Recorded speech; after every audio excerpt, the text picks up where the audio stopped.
Going live. Hey, here we are. Dr. Mark Vaughan and Dr. Gawayne Vaughan, or the back of Dr. Gawayne Vaughan, or the front. For a second. If he turns around. He's finishing up a note, but he'd like to join us for a discussion about hypertension, which is something we deal with a lot in primary care. So if you're watching this after the live video, the reason that we're talking to people as if they're here and you can't hear them is because we're on a live chat. So people who have notifications set up in YouTube can actually be notified when we go live. So we have people like Reena Patel, who's here.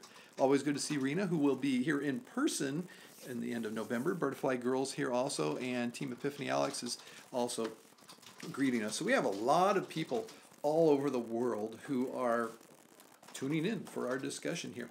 The reason we're talking about hypertension is because that's kind of been, well, it's always, every day it's something we're dealing with, getting people's blood pressure under control. And it's such a variable thing, and it's something we measure at each visit, and it's something that every specialist we send patients to measures at each visit. So it's something that we just always are having to address. So a lot of time, and it's quite variable. Blood pressure goes up and down. In fact, if you think about it, let me give you guys a little insight into what really is going on with that blood pressure number and what it's measuring, regardless of what it represents as far as health risk. Let's just talk a little bit about the blood pressure and how I do see that people are still putting their comments. By the way, if you need to get through on the chat, just use the super chat. Those of you who don't have Apple products are able to hit that little dollar sign. Definitely will read and get to whatever you're talking about there. Otherwise, it'll be between discussions that we get to the chat as it goes through. So the blood pressure number. The cuff will go around the arm. The cuff is hooked up to something that measures pressure.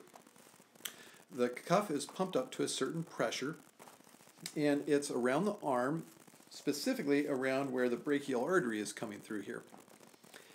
And as that pressure goes up, it reaches a point where the pressure in the cuff, which we measure in millimeters of mercury, is greater than the pressure of the blood pumping from the heart. And at that point, it closes off the artery and no blood gets through. And so if you're listening with a stethoscope to the artery below the level of the cuff, you'll hear nothing. Then as we let air out of the cuff and the pressure comes down, it reaches a point where it's the same pressure as the pressure coming of the blood from the heart. As it gets any below that, we can hear a pulsation. And we continue to hear that pulsation until the pressure gets to a level below the pressure what's coming on here. Now you might wonder, why are the numbers so far apart? Because typically it's going to be something like in the 120s over the 70s. That's like 50 millimeters of mercury difference. Why are there two numbers? There are two numbers because the blood pressure with each punch from the heart, as the heart contracts and pushes the blood out, there's a range of pressures. There's a high and a low. The high is that very first pulse that comes through all the blood vessels. And then immediately it starts to drop down. And it drops down, continues to drop down until the next contraction occurs. And then it's that high again. So it's this continued high, low, high, low, high, low, with each beat of the heart, each contraction of the ventricles of the heart. So that's why there's this difference. It actually drops down that 50 points or so each heartbeat. So if you think about it, within a minute, your blood pressure is going 50 points different or so every single second if your heart beats at 60 beats per 60 times per minute if your heart beats at 60 beats per minute, which is kind of a normal heart rate. 50 points every second. So that's why blood pressure is real variable. You have it checked, and then you check it somewhere else. Go, whoa, those numbers are very different. Yes, they are. In fact, in any single reading, 120 over 70 is very different.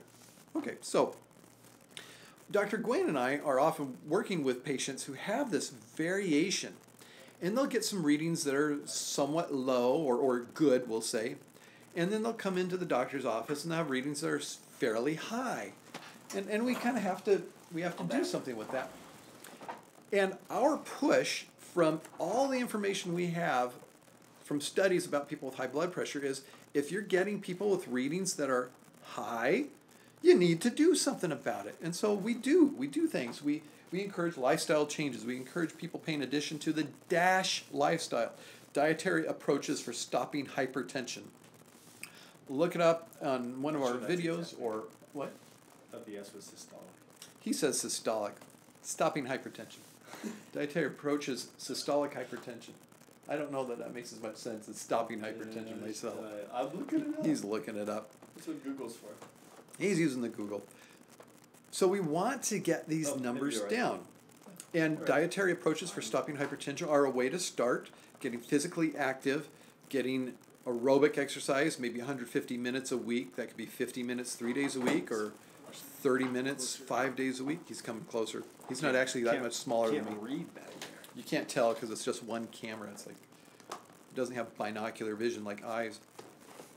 So we want to get this blood pressure down. We want to get that systolic down under 140. We want to get that diastolic down under 90 because people have bad things happen. It may not have happened to you yet, but we see it because we have to take care of people after they have the stroke that causes them to be paralyzed on one side and their spouse to now have to change their diaper. So I put it an extreme case. I put it in such an extreme case because we have those people. We do, but we also have all the people who don't do anything about it, and then eventually they get the congestive heart failure because they increase the size. Well, let me explain that. The size of the muscle in their heart and can't fill up their heart as well. Yes. That's probably much more common. That is much more common than these drastic things. Much more common than a spouse having to change their diaper, yes. It is truly called the silent I'm trying to killer for a motivate. reason. Oh. Well, let's motivate with the carrot, not the stick. No, just kidding. Let's just use the stick. Beat the blood pressure out. Just beat them. I don't think the stick will lower the blood pressure. Increase their Nothing blood that a doctor does with a stick to a patient is going to lower blood pressure. That's my thought. Okay, never mind. Stop it. It's called a probe, not a stick. Okay. Hey, look, Audrey says, people who have low pressures too. Thank you, Audrey. Yes, we're not talking about that right now. That's a completely So separate issue. the people who are coming in with the pressures will say, doctor, my pressure's normal at home. Here's my readings. And yes, we take that into consideration. But when every time we check it in the office, it's high. And some people use this term, white coat hypertension. Just don't even use that term. It's hypertension. And we have found that when people have high readings and we record them, like every time they come in the office, it's high, they have strokes and heart attacks and congestive heart failure. Just like people who have other readings. So a high reading consistently taken in the doctor's office is indeed representative of increased risk for problems. So we need to not have patients not thinking they need to be treated because of this. Yeah, you need to be treated. Yeah, there's bad things coming without treatment. Can you tell that I've got a little bit of soapbox to get on after having my day with patients and blood pressure? And he gets a lot of this all the time. It's not just you guys. He gets a lot of it too. So so when we see high blood pressure, we need to do some things. Right. We check it in both arms and we see what's going on there. We make sure there's not an inordinately high blood pressure on the left side or right side compared to the left, which is the pattern you're going to have, higher on the right, lower on the left, and they will be different by 15 points or a little more maybe. We can let it slide if it's under 20, but higher than that we have to go looking for a reason for that, like is the blood vessel constricted somewhere in between with something called a coarctation of the aorta.